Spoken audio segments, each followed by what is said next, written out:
Lindsay here, the Frugal Crafter. Today I'm going to show you how to make this really easy one-layer card. And we're just going to do a little inking with some stipple brushes. These are just stencil brushes from the kids department at Michael's. There were a set of 15. They're all in here. A set of 15 for $8, and I used a coupon, so it was more like 4.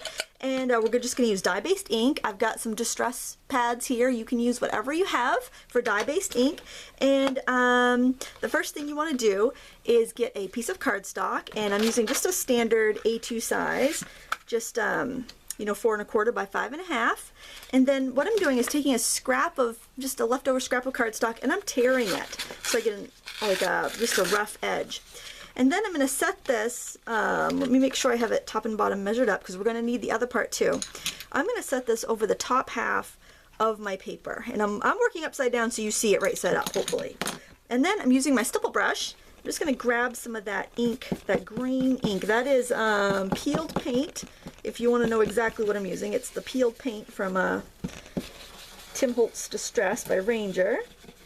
And basically, I'm just using the stipple brush, or the stencil brush rather, to add my color to my cardstock. Now if you have a hard time using like the spongy daubers, if you find that you have a really hard time getting a nice even blend, you'll have a much easier time with these stencil brushes because they don't carry too much ink over.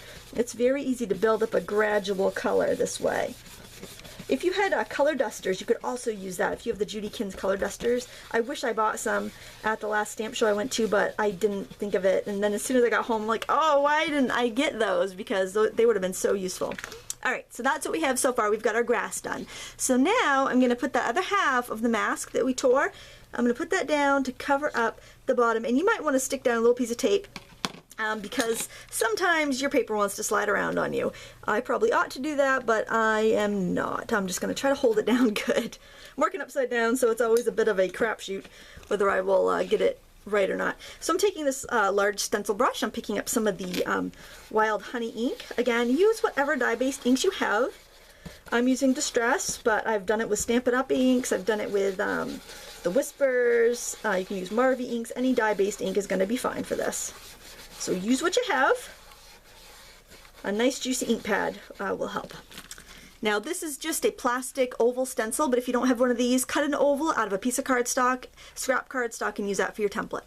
Again, you don't need anything fancy. So now we have our sunburst and our grass, and then we're going to take another stencil brush and some blue ink, and I'm just kind of swirling it on my ink pad there, and then I'm just doing little circles. And you're really not going to damage these stencil brushes. They're meant to be used, kind of the blunt edge there.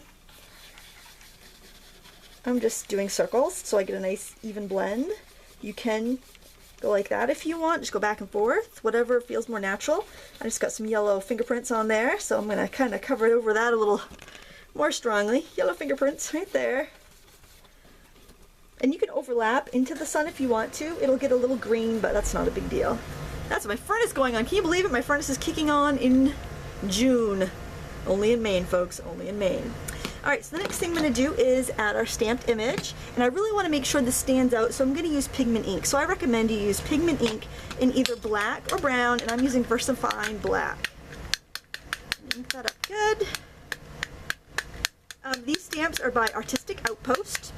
And I saw these at the stamp show, and I've never tried their stamps before, and I just fell in love with this image of the kind of old farmhouse, so I bought it.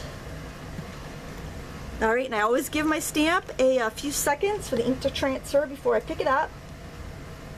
Hopefully that's stamped on there straight. And then there was a cute little sentiment that came in the stamp set that says "Live in the Sunshine." So I'm going to stamp that down as well. Let's see, hopefully that won't be upside down when I stamp it.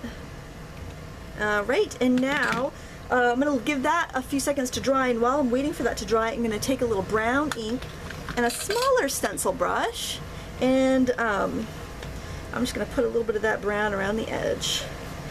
Don't clean your stencil brushes, just try to keep one for each color family, and that way the first time you use them, they're going to take a lot of ink, because they'll be so dry, but then as you add more ink, it's almost like your stencil brush will be like an ink pad that's been inked. So the more you use it, the better they'll be. Just don't clean them between ink colors unless you absolutely have to, like you use the wrong color or something and you need to, you know, wash off the contamination there. Try to go from, try not to ink them too much is what I'm trying to say, because you'll save a lot more ink in the long run if you do that. Alright, now I want to add a little shadow under my house, so what I'm going to do is go back in with my green. I'm going to add some more grass green at the bottom here.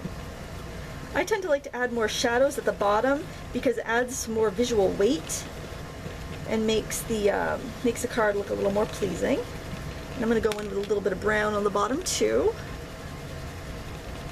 Hopefully the furnace isn't too loud in the background. There. Now I can simply add a little color onto that if I want, and I'm going to use a red ink pad and a small red brush there. I know that I'm less likely to use need a big supple brush for the red, but I'm always using green and blue and brown, so you can kind of decide, you know, what size you need for each color. Add that red in there. Look how easy that is to color. It's just so simple. And there you have it. It's a very easy, clean, and simple one-layer card, perfect for a guy on an anniversary or birthday or what have you. I want to thank you so much for watching. Until next time, happy crafting.